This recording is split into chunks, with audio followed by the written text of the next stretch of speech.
కానీ ఇప్పుడు హరీష్ కి అడ్వాంటేజ్ అయినట్టుంది కదా. ఇప్పుడు కవిత గొడవ చేయడము, హరీష్ ని కూడా సైడ్ చేయాలనుకున్నా కూడా ఇప్పుడు హరీష్ ని కూడా దగ్గరికి తీసుకోవాల్సిన పరిస్థితి వచ్చింది కదా కవిత ఎపిసోడ్ తో. హరీష్ కి అడ్వాంటేజ్ అయినట్టున్నది ఇక్కడ. కవిత ఎపిసోడ్ కాదా అండి, ఇప్పుడు కవిత, హరీష్ రావు, కేటీఆర్ ను ఆటోమేటిక్ గా కేసీఆర్ ప్రమోట్ చేసినట్టే మనకు ఆ సభను చూస్తే.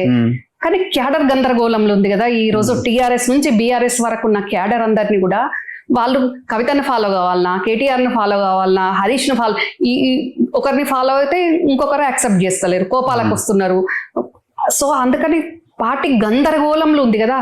పార్టీ గందరగోళంలో ఉండొద్దు అనే దానికి పెద్ద ముందైతే కేటీఆర్ కోసం హరీష్ ని పక్కకు పెట్టాలని ఆలోచన చేసిందన్న చర్చ జరిగింది.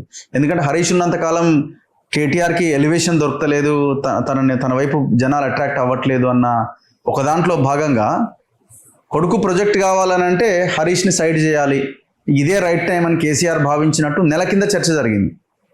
చర్చలు చాలా జరుగుతాయండి, అది ఇప్పుడు జరిగింది కాదు. హరీష్ కు ఒక 1 year మంత్రి పదవి ఇవ్వకుండా ఖాళీ ఉంచిండ్రు కదా, అప్పుడే ఆ రోజులలోనే హరీష్ ను పక్కకు పెట్టాలి అని అనుకున్నారు. కానీ పక్కకు పెడితే ఏం జరుగుతుంది పరిణామం అనేది కూడా ట్రైలర్ హరీష్ చూపించేయండు ఫామ్ హౌస్ లో.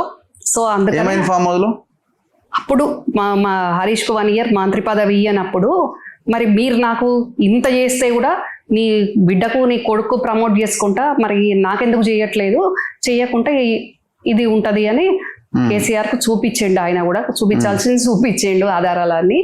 ఇక అందుకని తప్పనిసరి పరిస్థితి అయ్యి ఈ కొడుకు కూతురుకు నచ్చకపోయినా అప్పుడు హరీష్ కు మంత్రి పదవి ఇచ్చిరు. లేకుంటే అందరితో పాటు ఇమీడియట్ గా హరీష్ కి ఇచ్చేది కదా, మంత్రి ఇవ్వలేదు కదా, చాలా ఇబ్బంది చేసిండు కదా.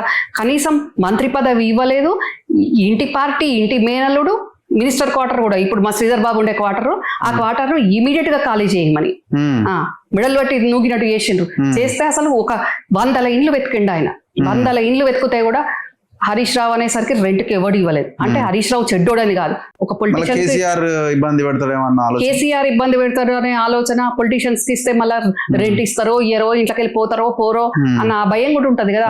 పాపం చాలా చాలా ఇబ్బంది అయింది. లాస్ట్ కు నాగార్జున కొడుకుదో ఏమో ఆ ఇల్లు ఓకే అయినాక, అది కూడా హరీష్ రావు అని తెలిసినాక, బ్రోకర్ ద్వారా హరీష్ రావు అని తెలిసినాక అప్పుడు ఇల్లు కూడా ఇవ్వలేదు. చాలా ఇబ్బంది అయితే వాళ్ళ అమ్మా నాన్న, హరీష్ వాళ్ళ అమ్మా నాన్న ఇద్దరు క్యాన్సర్ పేషెంట్స్.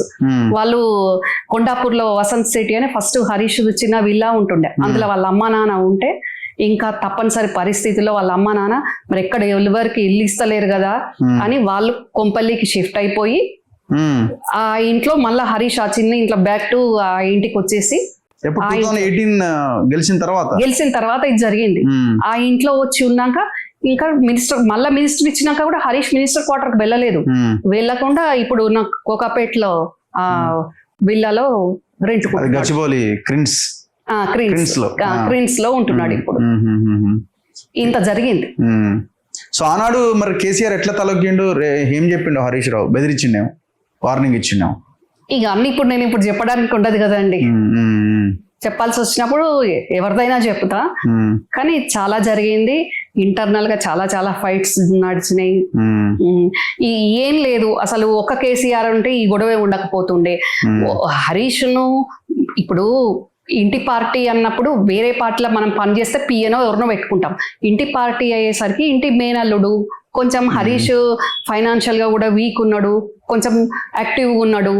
మేనల్లు ఉంచుకుంటా అని ఎంబడి ఉంచుకున్నందుకు ఇంకా అసలు ఏమో అయిపోతుంది, హరీష్ ఏమో హైజాక్ చేస్తాడు, క్యాప్చర్ చేస్తాడు, అంతేమో అయిపోతుంది అన్న భ్రమల్లా కేసీఆర్ భార్య ఈ శకుని గాని వాడు పూణేలో చదివిసి వస్తుండే.